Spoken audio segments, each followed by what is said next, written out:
یہ عورت تو کہنے کہ تمہیں کیسے پتا کہ یہ اس کی خیر خائی کرے گی، دودھ پلانے والی جو تو لا رہی ہے اس کی خیر خائی کرے گی؟ کہا اس کی سے مراد میری یہ نہیں کہ یہ موسیٰ یا یہ بچہ جو ہے سندو، یہ مراد نہیں، میری مراد ہے کہ بادشاہ کی خیر خائی کرے۔ تو ذہانت سے کام لیا، ذہانت سے کام لے گا اس کی خیر خائی کرے، اس مراد بادشاہ کی، یہ مراد نہیں کہ بچے کی خیر خائی کرے۔ تو ذہانت سے پایا پلٹ دیا۔ غرض ہم نے موسیٰ کو ان کی والدہ کے بعد پہنچا دیا، اور جب وہ آئی نا ان کا دودھ ایک دم پینا شروع کر دیا۔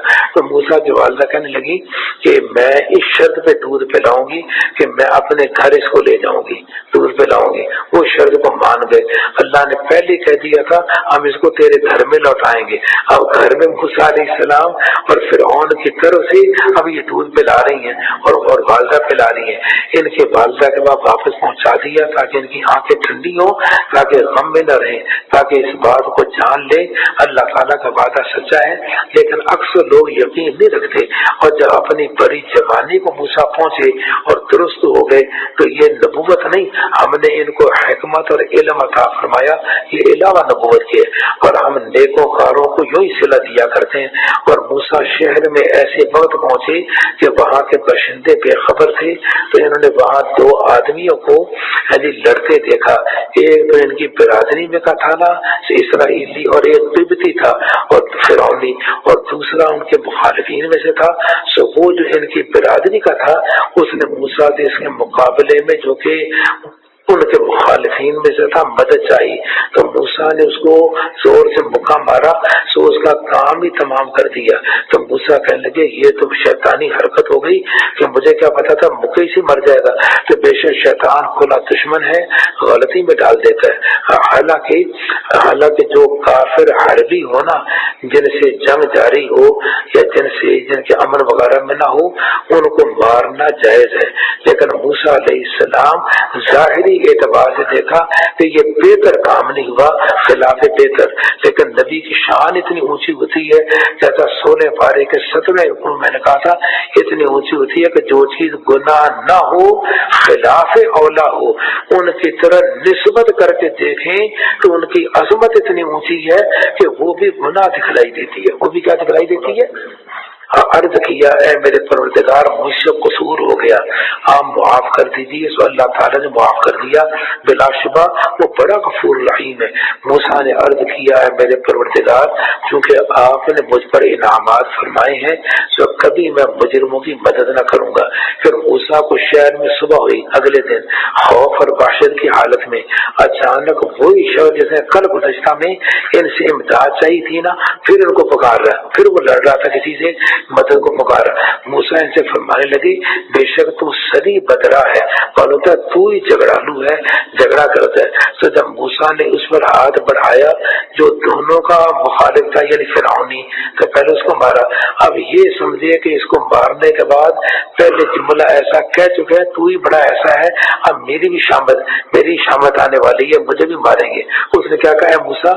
وہ اسرائیلی کہنے لگا ہے موسیٰ کیا مجھ کو بھی قتل کرنا چاہتے ہو جیسا کل ایک آدمی کو قتل کر چکے ہو؟